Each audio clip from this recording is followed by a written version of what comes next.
right, here we are on the wrong channel. I don't like that, but we're going to live with it for now. So, welcome to book club, everyone. Lovely to have you. Right. Here we Pardon are me. on the wrong channel. I don't like that, but we're How obnoxious. All right. It's new year, new technology, new challenges. Let's get into the discussion of our book. Bill, do you want to share any notes about why we picked His Majesty's Dragon for book club this year? Or just let me drive the cart, as it were, or navigate the airship, as it were. I'm going to let you navigate because I got to be honest, I don't remember how we chose it. What the criteria was. It was steampunk adjacent, obviously, Yes. but I don't know. I think maybe it was you having dragons foremost in your mind because of a certain event that you're planning for. That's true. I am a very keen lover of dragons, and I love this book. So may I get a show of hands? Who's read this book before, and for whom was this your first time reading it? So you've read it before. Great. First time reading it? Oh, excellent. All right, good. Welcome, first timers. I'm excited for you because this is one of my favorite books. I do feel strongly it's steampunk adjacent, or in the bigger umbrella of steampunk, a sort of broader definition. It has alt history, no gears and gadgets and weird science of a engineering variety, but certainly interesting science of a natural history variety. So my first question for everybody is, as a fan of steampunk, if you like it, did you enjoy this approach to alt history? Karen, as an author, I'm going to start with you. How did you feel about the approach to the alt history and its relationship to steampunk? I'd call it flintlock fantasy more than steampunk. You But call then it what? again, flintlock fantasy more than, all right. yeah. Um, sorry, asthma. It's freaking hot and there's lots of dust. So the question was, do I call it steampunk? Is that all right? Well, no, it's sort of how do you feel about it as a steampunk adjacent read and its approach? I have no problem with steampunk adjacent at all, because it's closer to the traditional timeline that we expect with steampunk, although steampunk can be any timeline. And it's sort of replacing more the fantasy end, I suppose. But yeah, I'd call it flintlock fantasy rather than steampunk, but I have absolutely no problem with steampunk adjacent stuff because it gives you thinking about the wider world and other things. Like this is Napoleonic, so it's a little bit earlier than we'd have as usual steampunk. And sorry. Quite all right. Yeah. And so that's probably answering that question. That was the main question, wasn't it? And how I felt about the book, did you say? Or was that another question? No, that's a different question. Yeah, that's just how you felt about the alt history and the adjacent. I love alt history. You know me, I love alt history. So it's the big what if, which is a big basis of steampunk, really. So thank you, Karen. All right, Alicia, you cannot mention cutlasses in the comments without me calling on you. I'm so sorry. Those are the rules. I don't make them, I merely enforce them. I agree with Karen. I don't think it's necessarily steampunk, but absolutely worth the read. Because I've read the Scholomance series, so I'm actually going to read them again. But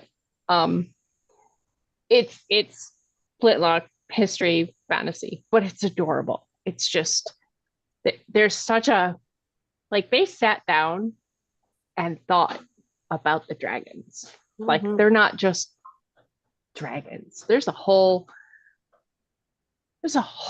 thing. Dragon culture. Yeah, and I adore it. it's just so wonderful.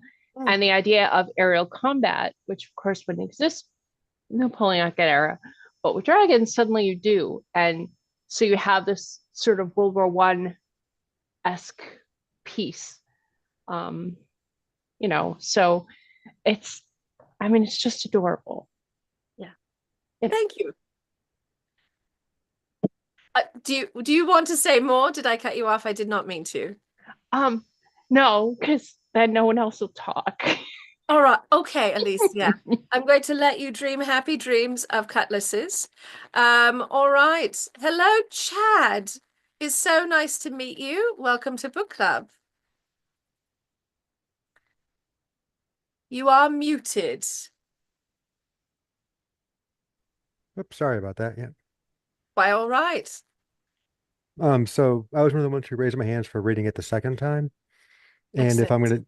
gonna be honest, I first read it in 2012 and couldn't finish it. Oh, But I don't know why, because this time when I read it, it was great.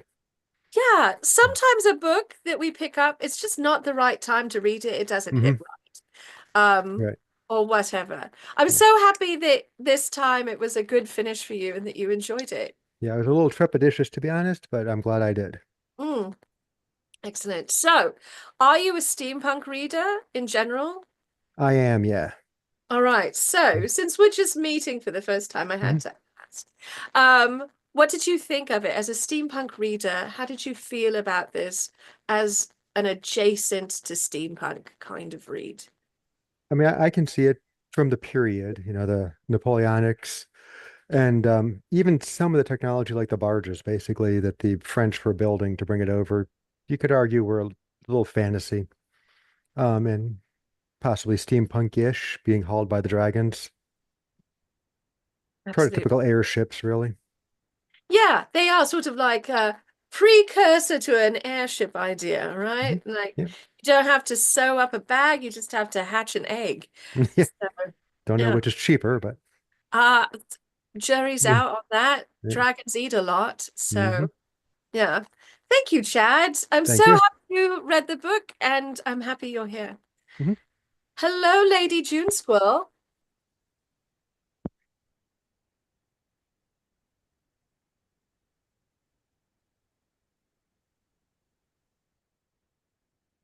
Technology is being a real bear today. Yeah, it is. Well, the technology is a little different from what I've been used to. I had trouble getting to the Zoom. It said, "Oh, your browser's not supported," but of course it was because I watch these things all the time. It's okay. Your question was, is it steampunk adjacent? Well, sure, why not? Because but that's not my main problem with it, is whether or not it's steampunk adjacent. So we'll get to the other problems, right? Oh, Oh, oh, how exciting. All right. Thank you, June. All right. Hello, Terry. Hello, my friend.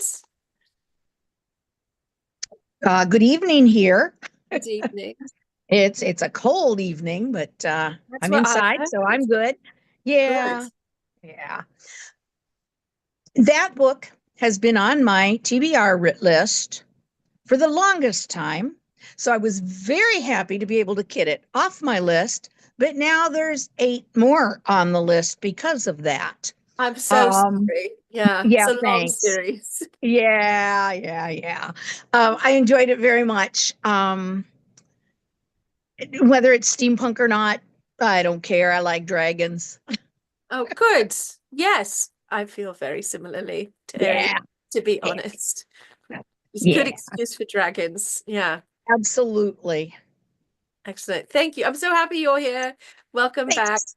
Terry Thank you. is Happy a New retired. Year. Happy New Year. Happy New Year. Terry is our retired librarian, and we're so happy for you to share all of your knowledge Oh. with us. Yeah, thank you. All right, Chuck, hello. Welcome, my friend. Hey, how's it going? Thank you all for organizing this and getting us all together here. This is always something I look forward to. I do think this is kind of steampunkish. One of the other books we read, I think it was Bone Shaker, it's the alternate Civil War history. I definitely, there was a lot more mechanical stuff going on, but Yes. who said Chad said how the airships were like precursors or maybe an alternate kind of it's the technology they had. So they had the dragons. So that's how they, instead of having steam powered airships, they had dragon powered airships. Yes. So it's but it was very entertaining to get to see the inner workings of how dragons were hatched and how they got their pilots, and how that the connections between them were so close, how they took care of each other. And there was, the one dragon that didn't get taken care of, but even though he was still connected to his pilot, and all the inner workings and dynamics. I was very entertained. It was good. Yeah, no, that little story about that little dragon was so heartbreaking in the greater context, but Yeah. also like a beautiful bit of writing, right? So Mhm. yeah. Thank you, Chuck. Thank Excellent. you. And so good to have you back. Welcome back to our 5th year. All right. Hello, Mr. Weston. I don't believe we've met before, so welcome to Book Club. Well, thank you very much. Do you Glad to be prefer here. Ronald? Or how do you want to be You can called? call me Ron. All right, Ron, welcome to Book Club. So are you a steampunk reader? Off and on, yes. Off and on. I haven't read much lately, but Uh-huh. I'm always interested in it. And I've read 10 years ago or so, I started reading it, and off and on I read it. And every once in a while, I'm mostly a fantasy reader and horror reader. And so I will go to steampunk, especially if I can find something that combines all three of them. I'm always interested in that. That's very Excellent. interesting. And actually, I made a little mistake a while ago. I raised my hand at the wrong time. I had not read the book before. All right. I had it on my list to read forever, but I just had not gotten around to it. And a couple of weeks ago or so, I was looking over Facebook or something, and I saw it somewhere. I saw the listing for the book club, and I saw this book, and I thought, well, that sounds interesting. Since I haven't read it, I want to read it. This is a good chance to jump right in. So I did, and I got the book and zipped right through it. I really, really liked it a lot. Then I bought the next two books, and I'm through the second book except for maybe 10 or 15 pages. And then I've got two more of the books, and I plan to get all of them and read them. I may not read them all at once because I like to vary, reading a little bit here and there. But I really enjoyed this book. I like dragons. I like them in a context, and this is an interesting context. Mostly dragons. Sometimes they talk, sometimes they don't. Yep. It depends. And sometimes they're intelligent, sometimes they're not. Sometimes they're monstrous, sometimes they're not. This is a good balance. I really, really enjoyed it, and I loved, as someone mentioned, the dragon culture. And it's evolving. It's really evolving, as anybody that has read the second book, where they go to China, will know that there's a lot more to dragon culture than is in this first book. It's really interesting, and the author drops little hints every now and then, because I know that one of the big things is dragon relationships and things like that, and also the idea of the concept of slavery that is in that. That is very interesting, and is very interesting looking at it from the dragon's perspective. Ron, And it certainly is. And there's so much. You are touching on so many fantastic topics. We're going to talk about some of these things some more as we go through, but I'm so happy you brought them up because I think they're really important themes in the book. And also, I also love dragons, so it Oh, yeah. needs to be Used to Have Dragons is a good one. I'm very happy you found our book club. I hope you'll keep joining us. We do it every I month. plan to. Thank you. Oh, you're welcome. All right. Okay. Zoom shifted you around a little bit, but I think I know where we're at. Cindy Joy, hello, my friend. Welcome back. It's good to see Hi. you. Hello. Um, so yeah, I first read the books. I don't even know how many years ago, but yeah, so I'm going back through them now, and I'm on book 5, and they really do just get better. And it really, so the questions were, how do I feel about the book? Yeah, as a steampunk adjacent read, how do you feel about it? Because I don't think I most love it. people It's would. alternative history still. Yeah. It's just not steampunk alternative history. Right. And I think the whole Bridgerton phenomenon has increased interest in the Regency period, which really said this is, you know, Right on it. Yeah. it's on with the current culture. Yeah. You know, if you could just throw in a Glinda and an Elphaba, then you'd be set. But It's true. You'd be hitting all of the great notes. But yeah, I think that generally speaking, I wouldn't necessarily put this directly as a steampunk read, although an argument can always be made. But I think it's a really juicy adjacent read. it's a good No, adjacent I read love that. just No. because it's on alternative history. Yeah. And I yeah, agree. and I love the dragons. I love the I think dragons. they're great. I love the dragons. Yeah. And so then the other question was, Even I don't quite remember, but basically how you felt about as a steampunk read and well, it's not some steampunk. stuff. Yeah. It's not Yeah. steampunk, but Yeah. I don't care. I'm That's gonna, all right. It's a good you know, read. next time we see each other, I'll be on book 9. So, you know. Right. Perfect. And I'll be dressed as a dragon, so it'll be wonderful. Oh, well, I'll be done with yeah. All right. Thank you, Cindy. Marty, Facebook, not Facebook. Oh, God, not Facebook. Zoom is being very difficult today, but Okay. hello, my friend. Hi. Welcome. Yeah. So I had to read them as they came out. I envy people who can just sit down and read them all because I was reading them. And then, of course, because there's so much detail, I would have to go back and read the previous one again. Now, I was at a festival, I forget the name of it, ReaderCon a number of years ago, and Ms. Novak was the guest, and I just informed her the first day that I would be fangirling her the entire con, and I did. Excellent. And you know what? It's lovely to have that time to be a fangirl. So you like this book. You're very keen because you Right. had to wait that year or two in between books. Now, somebody mentioned the aerial fights, and what Naomi told us was that in order to get ready to write those, she started writing porn. And it was yes, that's what she did. She based it all on the porn writing she was doing to get ready. I don't think too many people know that.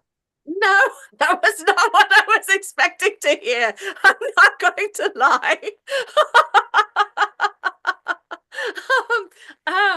Well, it is very acrobatic, and I understand so is some of the very best pornography. So, yes. That's delightful. Have I made your night? You certainly made me laugh. Thank you, Marty. Also, welcome to book club. Thank you. So happy you joined us, and I hope you'll be back for more book club reads. And thank you for your insights from having met Ms. Novak, since I have not had the pleasure. Oh, I love all her books. Yes. She's wonderful. She's a fantastic writer. And I know people in the comments, Lady June Squill, they want more details about this pornography as inspiration for aerial combat. So that's what she said. If you have further insights, please share them in the comments. Oh, thank you. Thank you, Marty. All right. Hello, Nan. How good to see you. Oh, it's delightful to see you again, madam.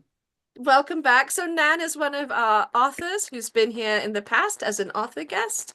We're so happy to have you as a book club participant. Thank you, my friend. Oh, So what did absolutely. you think of this? Because you're an author and you've written things that we have included as steampunk reads. So what did you think of it? I mean, it is definitely steampunk adjacent. I think your point about the barges, I mean, you can lean in that direction.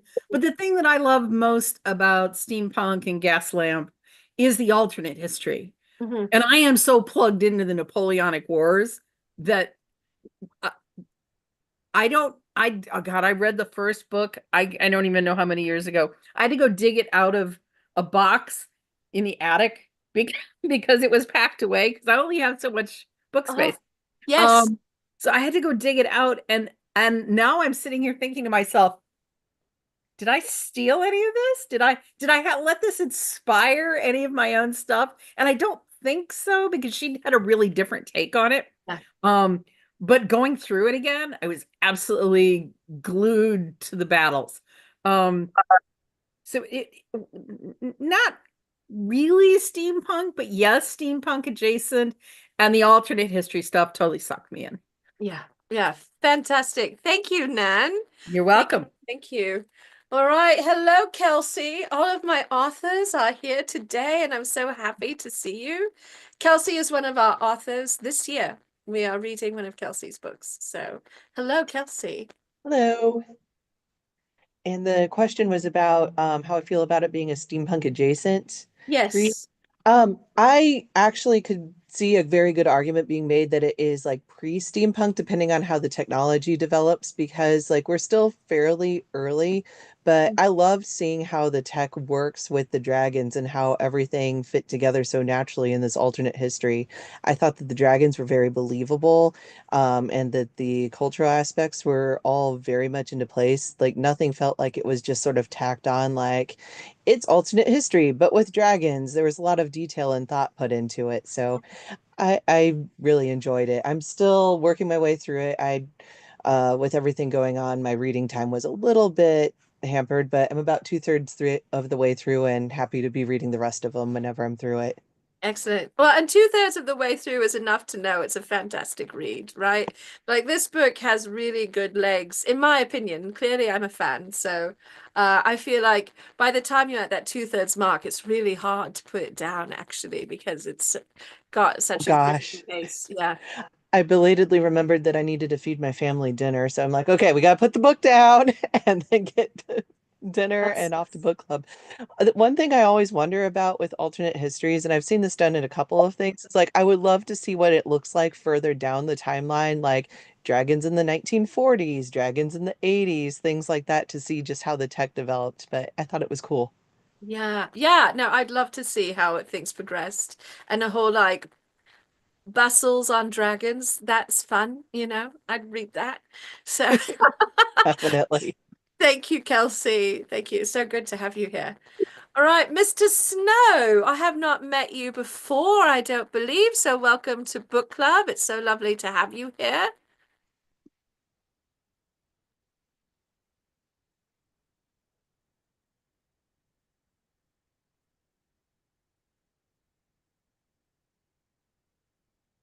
How do you prefer to be called? Alexander, Alex, Mr. Snow? What's your preference? Alexander, I guess. All right, Alexander, welcome. Welcome. Strictly speaking, I am a lord. You are a what? I am a lord. I'm so I apologize. I still did not understand that word that you said. I'm a lord. You're a lord? Yes. Lord Alexander. All right. Lord Snow, is that your preference? Oh, I guess so. All right, Lord Snow.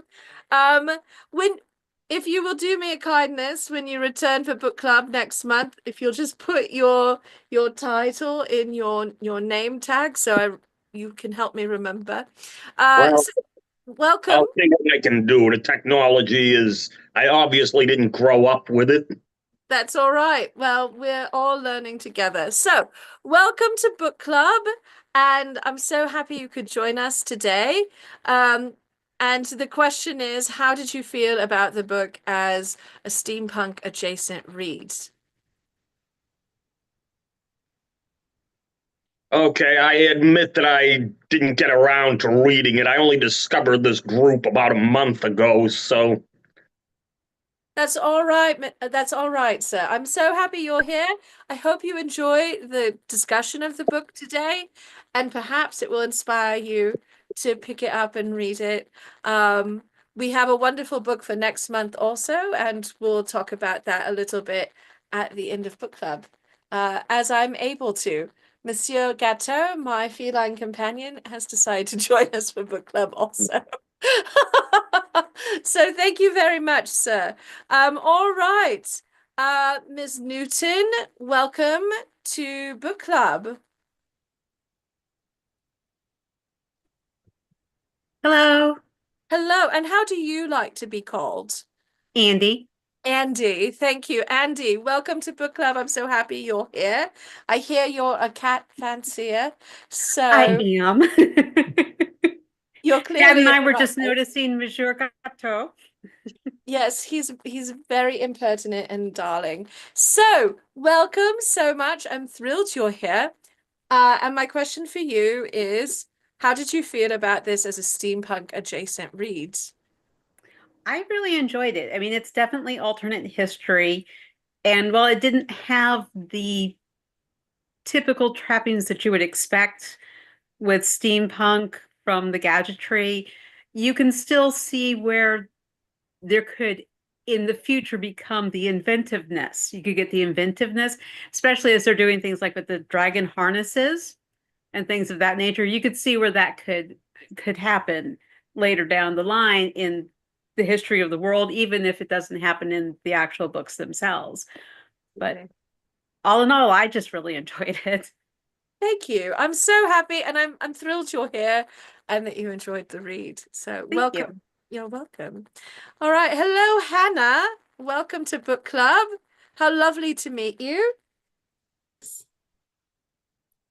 So I'm actually very new to the steampunk world. Oh, welcome. Foray was in TeslaCon with some friends, and I will take any excuse to read a book. So fantastic. Yeah, it took me a minute to get into the book. I think it's because I didn't know what to expect, but then I found the audiobook from the library, and that actually really helped. I don't know if like pronunciation, like Tremor, I never would have said his name correctly if I had just read it. But I really did enjoy it. I actually have already ordered book 2. But I don't have a good basis for steampunk versus steampunk adjacent and any of that. But I do enjoy a good fantasy novel, and dragons are right up my alley. So Wonderful. Well, Hannah, first of all, welcome to Steampunk Landia. I'm so happy that you have traveled through the dimensions to get here. We do have a lot of wonderful reads. I have many books that I can recommend to you if you have a desire for recommendations. We have a lively presence on a steampunk Discord that we host, and I'm really encouraging everyone to move over to the Discord if you're able. But we also have our Facebook group where you can keep up with our reads and also get recommendations in all of those places. So as a new reader, we're a new steampunk reader, I should say, we have so many books to entice you with. But also, this is a great book to start with. And I love that you are coming to it with this sort of like, sure, it could be steampunk. It could, that's sort of my personal attitude about it too. It's like I have a very broad definition. So I love that. Thank you so much for your sharing. Yeah, and I listened to it this time as well as reading it, and I thought that the audiobook was quite nice. So yeah. Thank you. And also, Alicia, thanks for bringing your kitty. I love that. It is kitty time. Yeah, we aren't gatekeeping isn't very punk, as Kelsey says. We try not to be very gatekeepery around here if we can help it. We are, in fact, I like to think of myself more as a tour guide to steampunk rather than a gatekeeper. Some people just consider me to be an enabler and an instigator. So it depends on where you are standing, I suppose. So, hello, Laura. Welcome back, my darling. It's so good to see you. Hi. Hello. Welcome to Book Club. I love the book, and I agree with everyone else that it's really good steampunk adjacent and could at some point in the future become steampunk. I read the first one and the second one, and I'm waiting for the third one on hold at the library right now. So excellent. Good. Yes. Fantastic. I'm so thrilled, Laura. I sort of thought of you as I was reading it because you read a lot of young adult fiction. I do. And whilst I don't feel this is like really a young adult read, it could be classed in these days as a new adult read. It's like has a little bit of that energy that sort of bridges, I think, the young adult and the older reader. And I like that about this book. So, yeah. Anyway, welcome back. It's so good to see you. All right, Amy. Hello, my friend. Hang on. Am I unmuted now? I am unmuted now. You are unmuted. Welcome to Book Club. I love your chapeau. You look Hello to everybody. Thank you. I just got this from their sale. Fantastic. Good to meet everybody. Love them. We love them. I read the books. I read the first book in 2007, shortly after it came out. Got to see Naomi Novik at Worldcon in Yokohama that year. So my copy is signed. But so yes, cool. I was getting them as they came out and reading along. I still haven't finished the last two in the series. I have them, but I haven't read them yet. Oh, treats for when you have time. I'm not sure how much spoilers is spoilers, though. I mean, how much?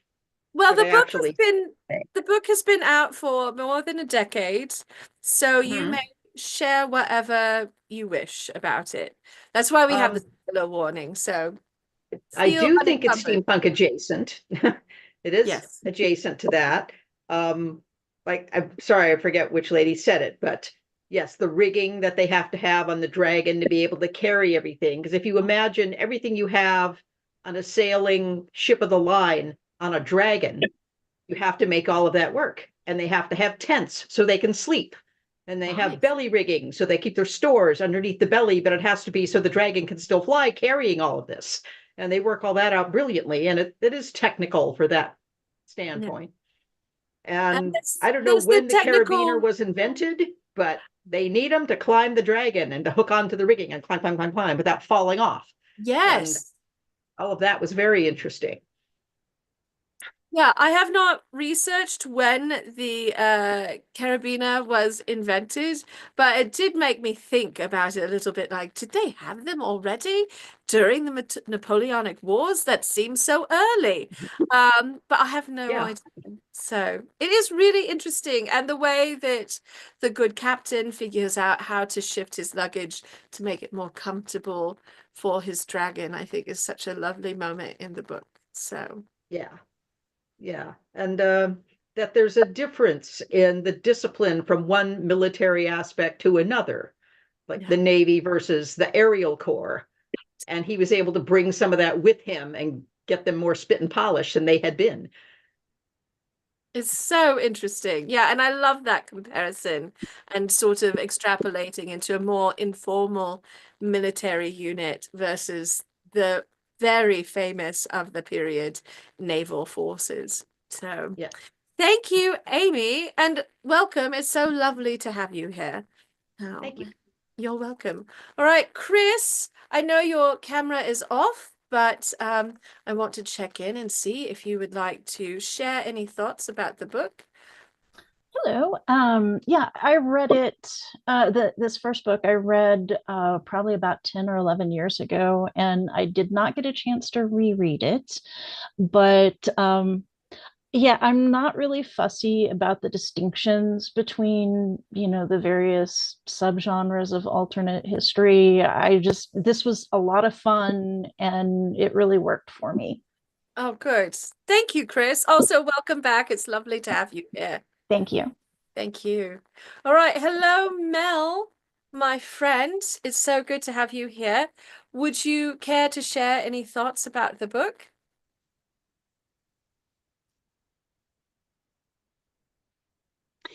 Hey, I have not actually read this book. I was just kind of bored and wandered on in.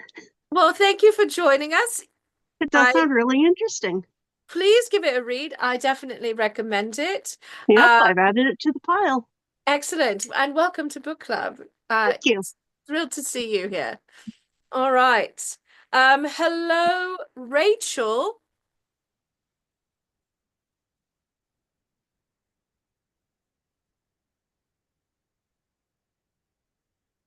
I see you have a doggy companion. Yes, this is Eli. I also used the audiobook, so he got to enjoy that with me.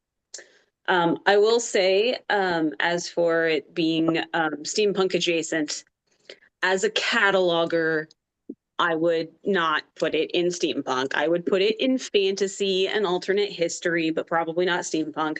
But I do agree with what was said before, that it is like pre-steampunk, that it's like we haven't discovered steam-powered everything yet, but we're working on it. Excellent. I love that. And I like that interpretation of how this book fits into the sort of steampunk picture, as it were. Yeah. It's also wonderful to see you. Thank you for being here. Thank you for having us. It was nice to meet you all. Yes, thank you. And hello to your puppy companion as well. We like all the furry creatures here. All right, Jim, hello, my friend.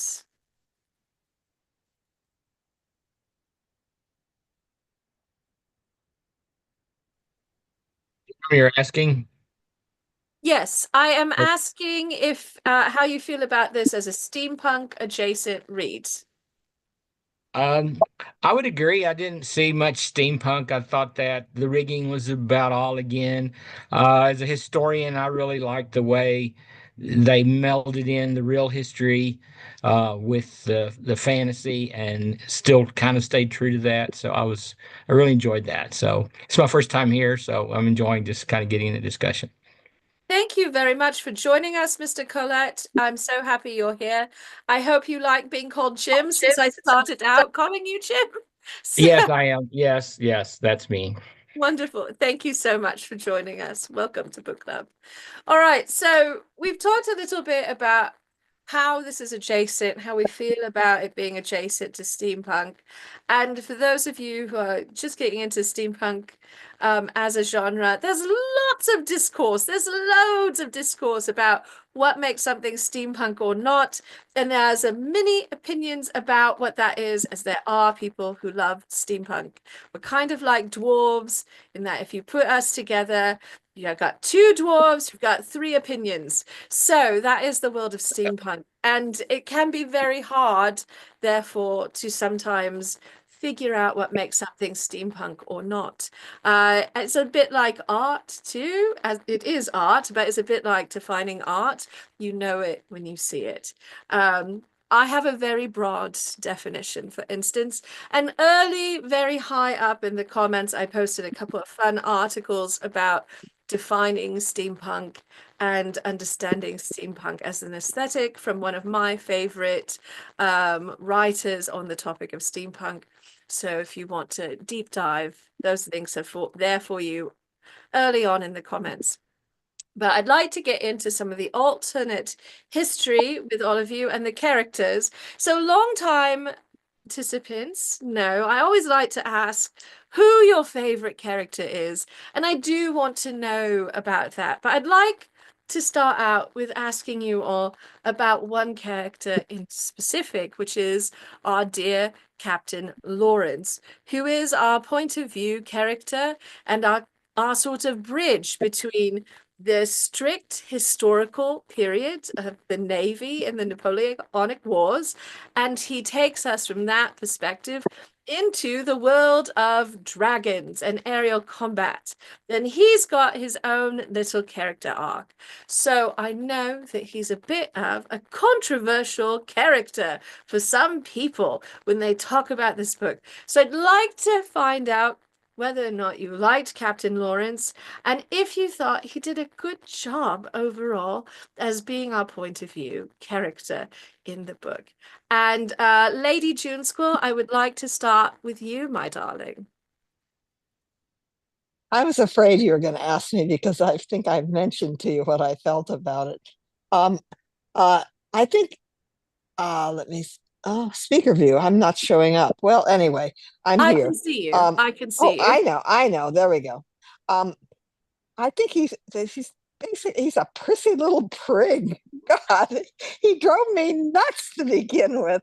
You know, in the Navy we do this. We'd have them holy stoning the deck. Oh my God. But he warms up, and especially, and when the point where he faults the young people for going off to see the horrors in the town, and then he jumps into the sack with Emily's mom. So he warms up. So I haven't read any of the other books yet. Maybe I will, maybe I won't. So I'm not sure. So anyway, yes, he's fine. The fact that the dragon loves him, I think, is a good point in his favor. It really helps. Tremere is very helpful in like warming us up to Captain Lawrence. Is that how it's pronounced, Tremere? Because I didn't get the audiobook, so I'm not sure. Yeah. So in my head, I have a sort of francophone pronunciation of it, which I doubt very much was the intent. Why not? So yeah, Tremere, I think is like how it close to how they said it in the audiobook. So yeah, but I think of it in a French way, and I know that's not right. So I do love the dragon. I do love the dragon, though. Yes, the dragon is the best. And so I'm going to give everyone a little heads up. We're going to talk about Captain Lawrence, and then my next question for all of you is going to be, who was your favorite dragon? Because the dragons are very important. So we're going to talk about the dragons. So Lady June Squirrel, if you would like to share your favorite dragon, you're certainly welcome to do so. Well, you mean you're starting off with me to begin with? Okay. Tremere was my favorite dragon, I think. Yeah. So, and well, the one who is the teacher of all the dragons, he's pretty cool too. Yeah. I can't remember his name at the moment, but neither can I. That's all right. It's all right. They go off and they're going to be the dragons and the men are going to be taught. People are going to be taught, and then it turns out who's going to be teaching them is another dragon, and I thought that was pretty cool. Yeah, he's a great figure. Yeah, I love the dragons. Thank you, Lady June Squirrel. All right, so Karen, would you like to follow up? How did you feel about Captain Lawrence? I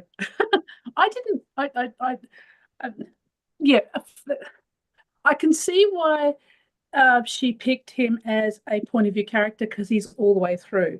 But I was also going through some stuff when I was reading this, so whether that colors my opinions or not, but I didn't connect with him at all. I didn't like him. He would just diss on everyone, and you'd think that going through the Navy and getting to the level he was at, you'd think he'd have a bit more control. So he's controlling his emotions most of the time. So we're not getting a really deep point of view from his feelings, and that's where he didn't connect with me. And then when you do, he's just yelling at people, and I just wanted to twat him sometimes, to be honest. I think that's probably the main reason I found it hard to get through this book. I kept putting it down, and I must admit I got it finished quickly. And compared to that, I'm almost finished the next book because I think I prefer the style of writing.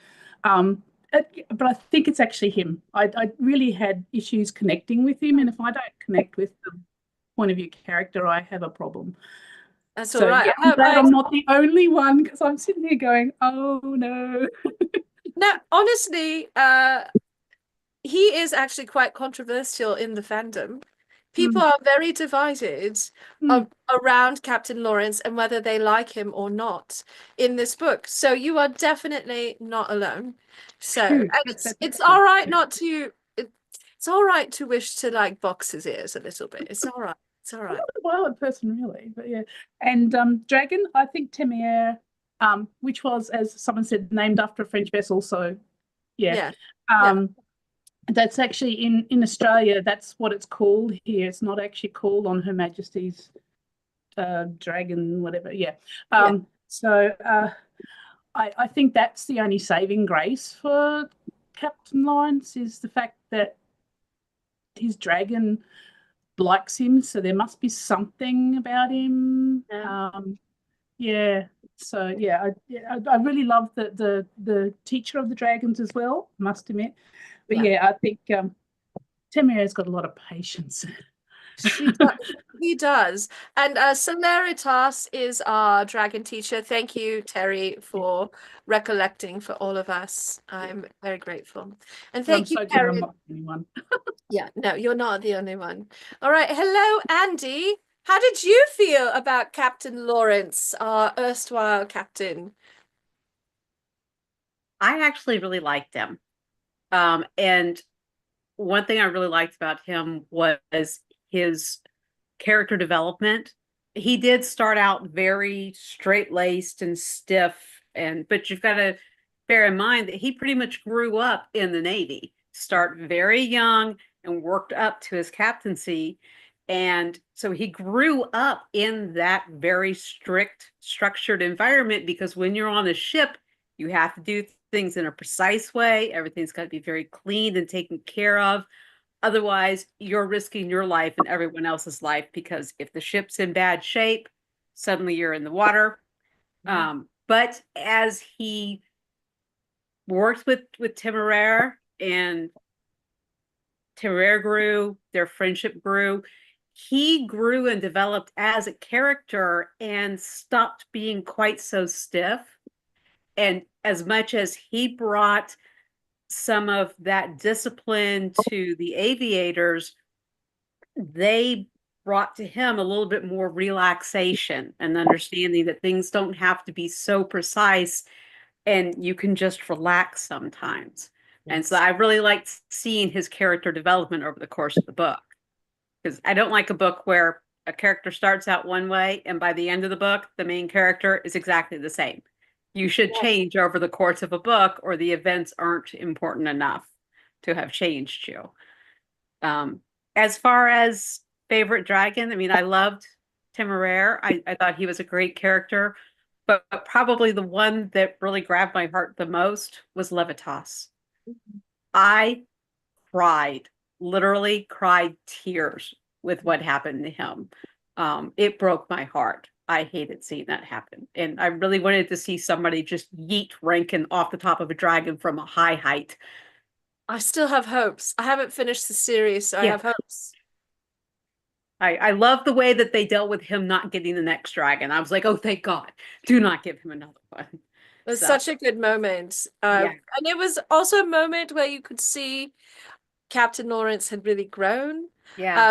In some prime ways, but that he was holding on to like some of these essential qualities that made him a good person from the beginning. So, and you could see that moment when they came up with how to deal with Rankin and the dragon that was about to hatch, that's when he and the aviators really sort of connected and became one unit at that point, when they worked together for that dragon's benefit. I agree entirely. Thank you, Andy. Great insights about our Captain Lawrence, and good to have like some difference of opinion and perspective there. All right, Laura, what did you think of our Captain Lawrence? I like Captain Lawrence just fine. I thought that having him as a perspective character was good, because he was from outside the Corps, and we're obviously from outside the Corps. So it's kind of showing us the difference of, this is the way the rest of the world feels, and this is the way that they do things here, And so we're able to grow and learn and gain perspective as he does, through the book. So I thought he was a good perspective character. Excellent. And who was your favorite dragon? I liked a lot of the dragons. I liked Temeraire, obviously, and Celeritas. I liked that they had a dragon teacher. And I thought that was like our first shock, was that, oh, dragons aren't just beasts of burden, like everyone thinks they are. And then I also thought about how interesting it would be to develop this relationship with a creature that starts out the size of a big dog and then is the size of a boat, that you're barely this, the size of one of its teeth. He can literally hold Lawrence in his claws, Amazing. What a development. Yeah, absolutely stunning. I love the dragons. They're so good. Thank you, Laura. All right, Chad, what did you think of Captain Lawrence? I'm going to say I enjoyed the Lawrence character. I'm not going to say I necessarily liked him, but I did enjoy how he was written. He reminds me a lot of when you read like the Napoleonic journals from the soldiers who fought, how they wanted to present themselves in the journals, not necessarily how they really were. So I get a feeling that, if this was written from Lawrence's point of view almost, he's kind of writing himself as the character he wants to be, that kind of skilled naval aviator, but then, skilled naval captain, and then he kind of descends into the chaos of the aviation corps. Well, next thing you know, he's not going to be wearing a cravat. I know, that's scandalous. Absolutely. We might see ankles and everything.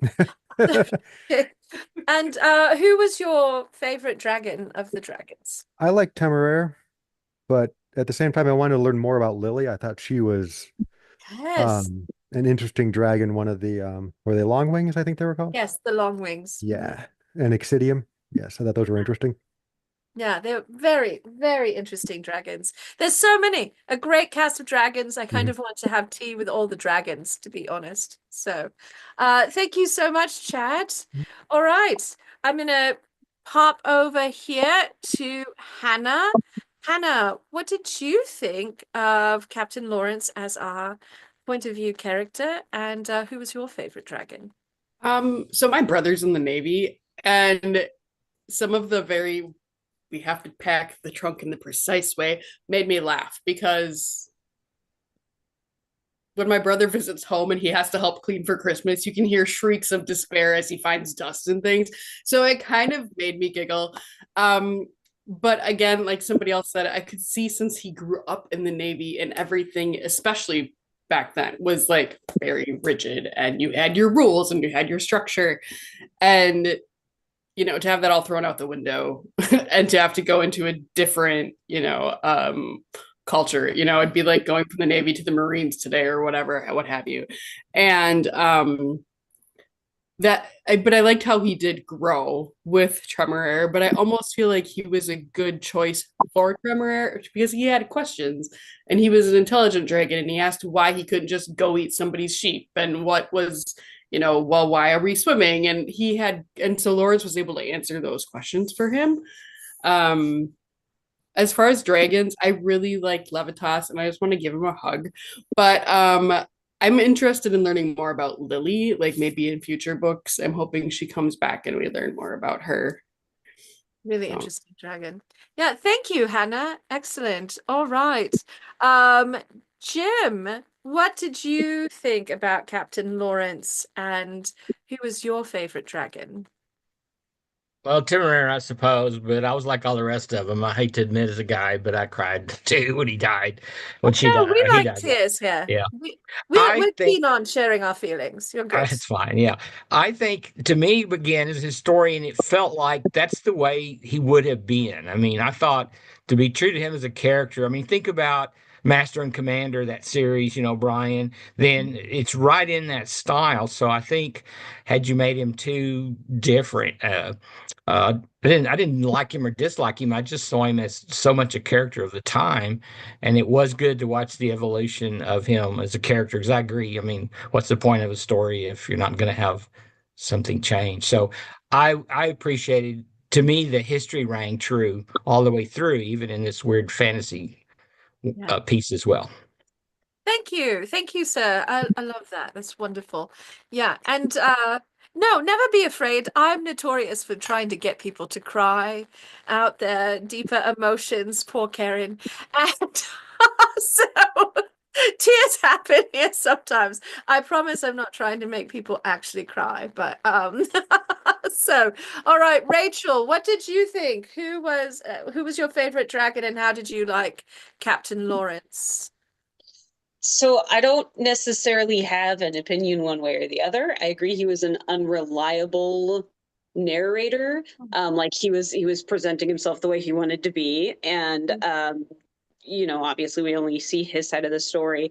But it seemed like it was usually in a way that like you can tell what's really going on, right? Like even with his whole thing with Rankin, like you're like, there's a reason nobody else likes him, right? Like there's probably a reason no one else likes him. Yeah, but my favorite dragon was absolutely Levitas. I have worked with rescues on and off for a long time. So yeah, I cried like 4 different times throughout his story. So I'm with you on that. Yeah. Thank you, Rachel. Excellent. And great points about Captain Lawrence being an unreliable narrator. When I was reading it, I didn't really think about it in those terms. And I appreciate that shift in my perspective on the good captain. All right. Hello, Ronald. Ron, what did you think of Captain Lawrence, and who was your favorite dragon? Well, I didn't have a problem with Captain Lawrence. I'm from a military background myself, not the Navy. I was in the Air Force, but I understood his perspective, even though it was 200 years ago. I still understood his perspective, why he did the things he did, and how he treated the people the way he treated them, because that was the way you needed to do it then. And even when I was first in the military in the late 1960s, we still had some of that around, but I had no problem with that. But I did think that when people are bringing up that he is not a static character, he does change, and it's very interesting that as he talks with Temeraire, his attitudes change, or it causes him to think about things that he really didn't think about before, or that if he did have thoughts about them, they were kind of buried away and they didn't rise up very often. But no, I think that he's a very good character. I think he's probably the best perspective that you could have for the way the novel is being written and developed. And of course, my favorite dragon is Temeraire, but I did have a very strong interest in all of the dragons. I thought they were all fascinating, but the poor small dragon, Levitas, yes, I almost had it here in my eye also. So.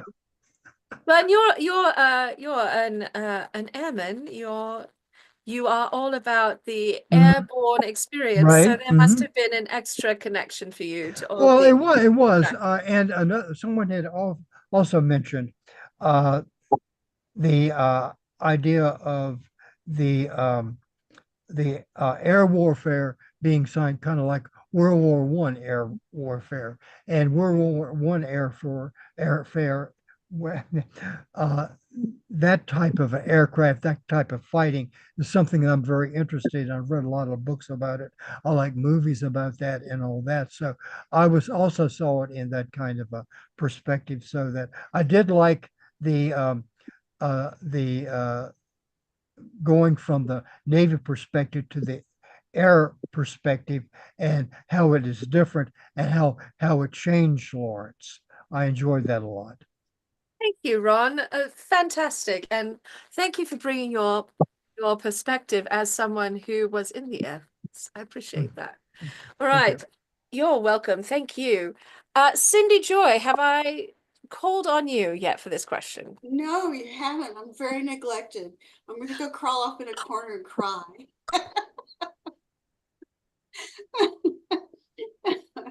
Cheeky strumpet. Welcome. All right. So, well, yes, I know that about you. Not going to deny that. No, it's true. So Captain Lawrence, I thought he was he went into the Navy when he was like 7 years old. Well, I think it was more like 12. 12? But he did have to run away from home to go. Oh, so, yeah, right. Yeah. Yeah, and I really felt like he had a strong sense of duty and a strong sense of loyalty. And I thought that those were really good they're good things to have as part of your character. I did think he was kind of pouncy am I saying that right? Poncy, yeah. Pouncy. Anyway, it is a little bit of a prig. And really getting the dragon over time really loosened him up. It really did. Without him ever losing his sense of duty to the point of, anyway, later book. But yeah, so it takes a long while to warm up to Lawrence, but yeah, he's very much a gentleman of the time, is what I felt like. And yeah, and the whole thing with Rankin, where he didn't ever question, why does nobody like this guy? Or who is Levitas's captain? I was like, what? Aren't these like questions you should be asking yourself before you spend all your free time with this dude who's telling you it's okay to have a wife and children. You don't have to dedicate your life to your dragon. It was just, ugh. No, I definitely, in those moments, I was like, Lawrence, be more curious. Yeah. Ask questions. Ask questions. Ask questions. It's not necessarily rude. Right. Use your brain. You have one. As Karen says, I agree. I think he gravitated to Rankin initially because of social status and yes, I do class think snobbery. Yeah, they had like the same level of social status outside of the Corps. And that contributed to the initial connection. But you don't keep a connection based on the initial thing. Yeah. If there's hinky stuff about the person. Absolutely. So, but yeah, so so even by book 5, I'm still like, dude, loosen up. Have some sense of self-preservation. I was so glad I didn't take a drink of tea before you said that. So, all right, who was your favorite dragon? So, my favorite dragon really shows up in book 5. Or my favorite side dragon. Oh, is a real dragon. Yeah. Fiery, saucy character. But yeah, so so the 3 favorites are the one I'm not going to tell you about, Levitas and Temeraire. Thank you, Cindy. And now we all have a reason to get to book 5, which is wonderful for all of us. She is so much fun. Excellent. All right, my friend. Thank you so much. Nan, my friend, what did you think of Captain Lawrence? I think whoever used the word he was a ponce is absolutely right. I found him annoying, and yet he was the perfect narrator. Because A, he is an unreliable narrator. He was the perfect foil for Rankin. I mean, and he was just naive enough because he was a rule follower that I mean he was born and bred naval. You don't ask questions. You do what you're told and you follow the rules. So I found that believable, and that made him the perfect introduction to the Air Corps, because he's coming in absolutely oblivious as to how things work. And that was the reader's entree into a world where he could think and ask questions that might seem stupid, but that the reader is also asking themselves. But no, I didn't like him very much. Although he did redeem himself, so that's all right. Yes. No, his kindness to Levitas really makes him a much more likable character, I think. Oh, and I think that was the turning point for him, really. Yeah, I agree. Thank you, Nan. Wonderful insights. All right, let's see here. Zoom keeps moving you all around, so if it seems like I'm looking everywhere to see who's next, I am.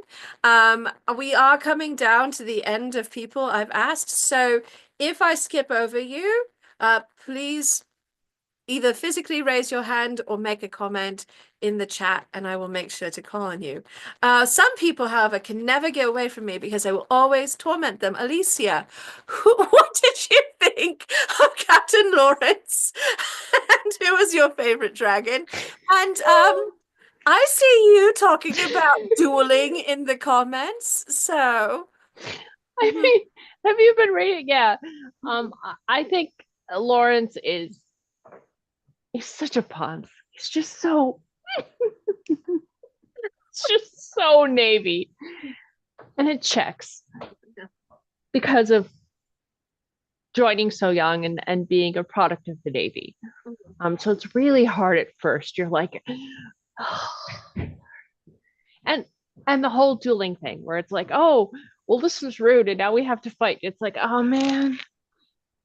And it's so part of the Napoleonic period. Like everyone's doing that, particularly in the Navy and cavalry as well. Same thing.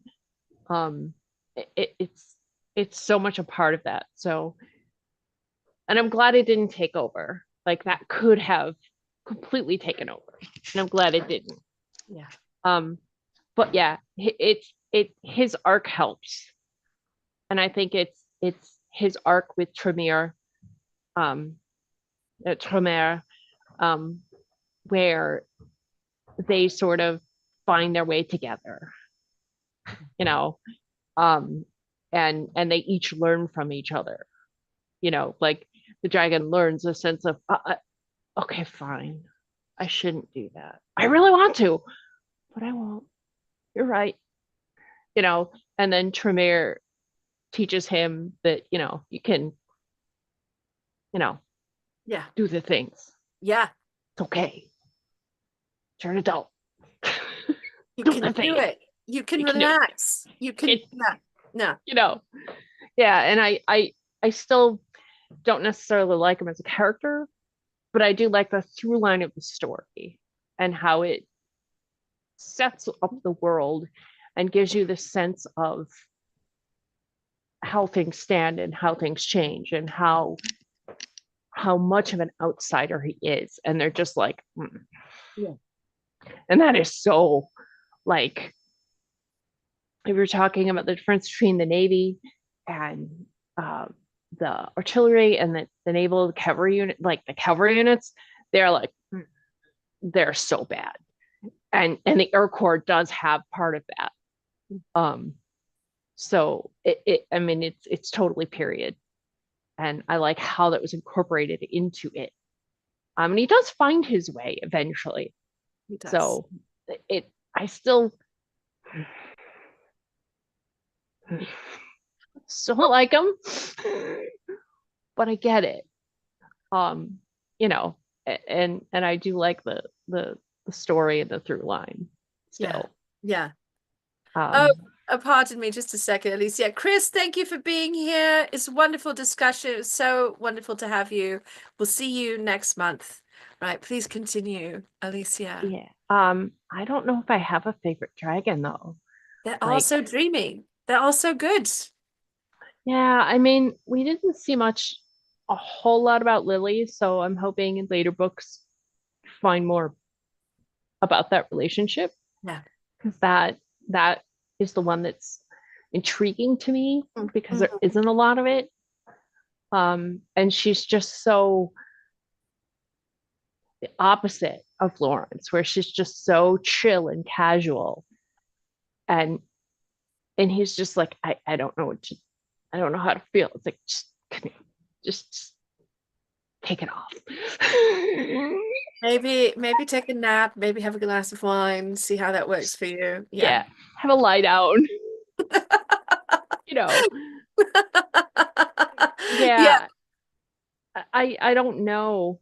But I have to say that like Veritas, that it's like, oh, this is gonna end well. This one, oh, this one's gonna hurt. And then as Rankin was talking, it's like, oh, don't be. Oh, I hate you so much right now. Yeah. But also the I can't think of his name, the French officer. Oh, yes. That was a kick in the teeth too. Like that was like that whole thing. So just that whole thing, and just the whole discussion about how the dragon fits into that. Like, yeah, you know, and the difference in opinions between the French and the English about that. Yeah. So, you know, that was also like, it just kind of, no, right. well, absolutely, 100%. And I do feel bad, really bad for that dragon too, because yeah, Choiseul. Yeah. That was a kick in the teeth too, but I understand why it needed to be there. Like it had to be in the story. And we needed that insight, right? But yes, thank you, Chad, for helping us out with the name. Thank you, Alicia. I'll let you off the hook for now. I'll be back to torment you again. You know how I am. I'll just keep commenting. Good. All right, Chuck. Hello, my friend. What did you think of Captain Lawrence? Are you in the I liked Captain Lawrence camp, or I'm like, he's a pounce, but you know, it's all right. Yeah, I'm afraid to say, but I really liked Captain Lawrence. Don't be afraid to say, I liked him. Fine. So reasons being is when you're a leader and you have to lead a team, you have to be ride that fine line of being strict and having everyone scared to make sure everything is done properly and correct, so that because lives are on the line and you're having to, you know, this is why you succeed, why their battles are successful. You know, that's why Temur and their battles were successful, is because they were ready and they could move and they know exactly what Temur is going to do. And just by a pat on the neck was like a signal to between them to what they intended to do next. You know, their communication was that close. But what I really liked about Lawrence was that he could pick up so quickly and easily on the people that needed help. What was the little dragon's name again? Oh, Levitas. Yes, Levitas. He walked in and he was like, he was taking care of Temur and getting his bath and getting him clean. And he asked one of his from his team to go over and check out Levitas, just to, you know, check out his harness. You know, he didn't know anything about him, didn't know who his handler was or his pilot was, you know, but he said, take care of that. The little dragon over there, he needs some attention. He's in the corner there, and but he picked up on that immediately, you know. Or like at the beginning of the book when he was the naval captain and he was changed over to the pilot, and he said, this guy was like definitely wanted him to be a lead captain, be promoted, and he's like, this guy needs to be promoted. And then again, and later on, the when was it Rankin was his when Levitas died and he was going to get a new dragon, he said, no, give this guy, he's very strong, he knows what he's doing, and this is the guy that needs to be taken. And he's like, you know, he was winning people, but he was very strict, and when he's you know, people respected him that he was strict, but he was also very caring and more, you know. And the developing arc, what I saw was that, you know, when he started off at the pilots, and he met the ladies. He was very embarrassed. And he was like, but they're equals, and he came to treat them as equals, with Catherine and Lydia. Lydia, is that right? Yeah. Was it the female Emily? dragon? Oh, Lily. Lily is the Lily, female. yes, Lily. Yeah, Catherine, I think, was the pilot. They choose the long wings chose Yes. female pilots. Yeah, and it was just and to see the connection between him and Levitas, probably saying it wrong, but Levitas. Yeah. Yeah. Levitas. Yeah, and the connection between them and how he told them stories, and he was even reading books about things that he had no clue he was reading, but Levitas was totally picking up on it and understanding everything, and just to see how he was caring and kind, but also having to be strict. And when you're a leader, that's a fine line you have to play. So I really enjoyed that. Thank you, Chuck. Yeah, strict but fair is our Captain Lawrence, I think. So That's what I thought. thank you. All right, Marty, you're a huge fan of the books. You've met our author. You brought us our most infamous piece of insight of book club today. What did you think of Captain Lawrence, and who's your favorite dragon? I like the way that he grew. I like the fact that he didn't want to be an airman, but once he knew that he had to do it, it was duty first. Yes. And I liked that. But then I liked that he grew, and I liked that when he saw that Levitas needed help, he was there. So he was frosty, but he started melting. Yeah. And that's what I liked. The other thing, another character that grew was Temeraire. If you listen to him in the beginning, you can tell that he's a kid, that he wants this, and I want to do that, and I want to do this. So, listening to what he's saying, I like that. I wanted to smack him, but I like Yes, very much, Marty. I love that. I love that. So good. Yeah. Yeah. So my favorite dragon is not among these, but I did like the fact that he grew. I do like that. Yeah. I know we have so many dragons just in this book, and there are even more in the subsequent books. The dragons are huge, important characters to this series, which I love. I love that they have speaking roles and they're, intelligent dragons. So you, like some of our others here today, have insight into other dragons coming up that are even more interesting. So I do want to say that I've enjoyed this and listening to other people talk about it, because I'm so far away from them. And when I read them, I was sort of by myself. So this is really the first time, other than my husband who read them after me, he loved them, that I really like being able to share like this. So thank you for doing this. You are quite welcome. And I do hope you will be back and join us for... Oh, I have half the books that are on there. So yes.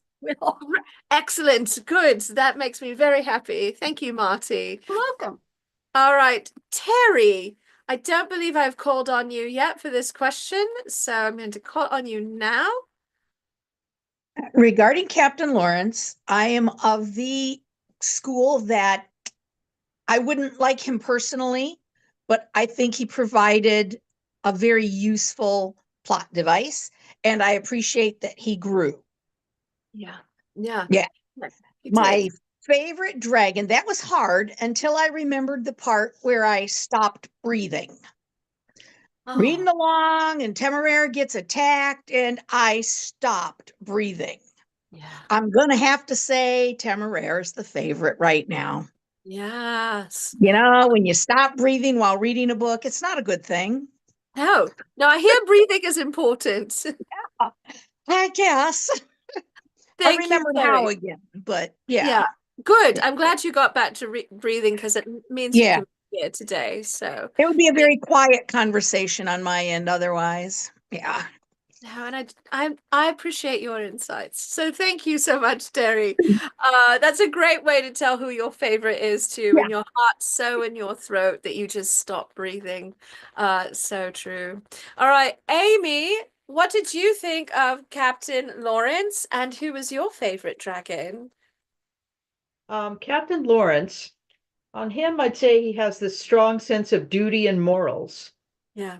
And because of that, yes, he's very stiff to learn at first. Mhm. But when the person he offers as captain, when Temera's egg is hatching, is clear that's not going to work out. Yeah. He stepped right in. And they kind of chose each other at that moment too. Yes. And so, yes, he grew over time, which is good. And even things that didn't seem to make sense to him, like they're on a long journey. So they have some books and he starts reading them to the dragon. He starts reading them to Temeraire. The other dragons are there on the deck too. So they're listening. Yes. And it's a mathematical text. And he's sure they're not getting it. And then the dragons argue amongst themselves about what he's reading. They go, yes, do we need the proof of this? Maybe we don't. And they're discussing this thing. So he's learning how intelligent is intelligent. They can't just talk. They have other things going on. But, and yeah, Temeraire is my favorite. I like all the dragons. But yeah, he's my favorite. Thank you, Amy. And I love that. The part where Captain Lawrence is reading things he doesn't really understand, and the dragon is like, oh, yes, that whole thing. That's very straightforward, Lawrence. I can't believe you don't understand it. Essentially, I summarize, obviously. Temeraire has a much kinder way of putting things. So thank you, Amy. I love those insights. I appreciate it. All right. Whom have I not called on yet for this question? Kelsey, please. Yes. Okay, so on Captain Lawrence, I am okay with not totally liking him. I think that he was the perfect entry point, but he was winning me over during the initial encounters with, I'm going to butcher the pronunciation of the dragon's name. I am so sorry. Temeraire, maybe? Whenever, he is first reading to him and immediately like making sure that he's comfortable and treating him like he's a giant overgrown cat. I just love that. And my favorite conversation with them is when it's fairly early on in their relationship and they're discussing going to get their official training and they talk about running away to be pirates. And the dragon is like, can we do that? And I'm like, yes, this is my kind of book. We're going to go and be pirates instead. Because I have a rebellious streak a mile wide. I think that my problems with Lawrence are the same reasons that I have problems with paladins and like Dungeons and Dragons and Baldur's Gate. Because like, I just think that, yes, there's a time and a place for a code. And I understand that if you're in the military, you have to do certain things. My dad was in the Air Force, but that didn't transfer to me. And my dad is no longer that way. He's civilian now, but I have a lot of strong feelings about that. But I thought he was very interesting, but I did want to box his ears a few times. And his reaction to the female captain was cracking me up about being scandalized by breeches. I thought that was so funny. But favorite dragon, oh gosh, I adore them all. I liked the messenger dragon as well, as some people in the chat were talking about. And for me, that also brought up some of the same ethical questions about using dragons for your warfare and your errand running. I don't want to say ships, but transportation. I thought that was fascinating. So I can't wait to finish reading the book to see how it touches on some of those things about like the role of dragons and humans in society together. Oh, and then you get into book 2 and you learn even more. It's so fun. So you've got some wonderful reading ahead. Kelsey, thank you for that. And also, I too was thinking of Lawrence as a very lawful, good paladin type character. And sometimes those just don't hit for me. So Hey, I'm all for making good choices. I just tend to fall into the chaotic good of side of things more often than not. And that's fine. It's a personality thing. it's okay. It's all right to respect something and also be like, oh, that person is not necessarily my cup of tea. So yeah. Thank you, Kelsey. All right. Who else have I not called on? Please raise your hand if I haven't called on you. Let's see. Oh, it's like showing that I'm raising my hand. Not helpful, Zoom. All right, I think Lord Snow, I haven't called on you. Did you have a feeling about Captain Lawrence and the dragons? Well, as I said, I hadn't really gotten around to reading the book yet. Well, you've heard us all talk about Captain Lawrence. Any thoughts to our discussion?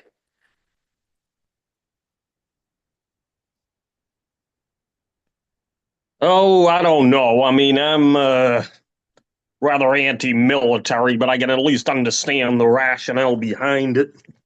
All right. Thank you, sir. Well, It's, and now, oh, go I've ahead. just met too many types over the years who, as soon as they go through boot camp, they want to basically reorder the world on military lines. Mm. Yeah, well, fortunately, he's in the military, so it makes sense for him to be very strict in that regard. But I appreciate your perspective and thanks for weighing in. All right, and you've got something interesting to look forward to. We've given you a really good overview of Captain Lawrence and his character, and the dragons. Clearly, we all have some hard favorites. So, my darlings, we are just about at the end of our official time together for book club. We usually go for an hour and a half with a little flex time. I'm not a martinet like Captain Lawrence. I'm a chaotic bohemian, so Time and I have a much more loose relationship, and also I would not do very well in the Navy, but I might do all right with the dragons. So, next, yes, time is just a suggestion, as Karen says. So next month we will be back for more book club shenanigans on the third Sunday of the month. Thank you. Karen has the book in hand. We are reading another one of my favorites, Tristan Strong, Punches a Hole in the Sky by Kwame Umbalia, and it's a wonderful young adult read, but don't be put off if you are not a young adult reader normally, because it is a very rousing, engaging read, something for all ages. It plays with folklore and mythology and a different kind of historical setting. And I will be interested to see and hear what you all think of it as a read. I think you can make some arguments for the steampunk qualities of certain parts of the book, and certainly for it being steampunk adjacent, but it's another one that is not strictly classically steampunk. This is not like the Difference Engine where we have, a bunch of wild, mad science that's very obvious. But I love this book. I cannot wait to discuss it with all of you. And we are going to be meeting same time. Once again, we'll be in Zoom. So if this is your first time joining us on Zoom, it's the same setup. And hopefully live streaming it will go a little bit more smoothly next time. Thank you to everyone who's watching us later on YouTube. But that is going to be February the 16th. So please mark your calendars and join us there. If you would like to keep up with book club in between, please consider joining us in the Discord or in the Facebook group. I will be posting those links into the chat momentarily. With that said, I'm going to take us offline. Thank you all for your wonderful insights and conversation today. And to our new friends who are joining us for the first time, thank you for joining us and taking a little bit of a chance on us today. I hope that you will come back and join us again. Or if you're not able to be here with us in person, please weigh in on your thoughts about the book in Discord or the Facebook group, and absolutely follow along later at our live stream. All right, I'm going to take us offline and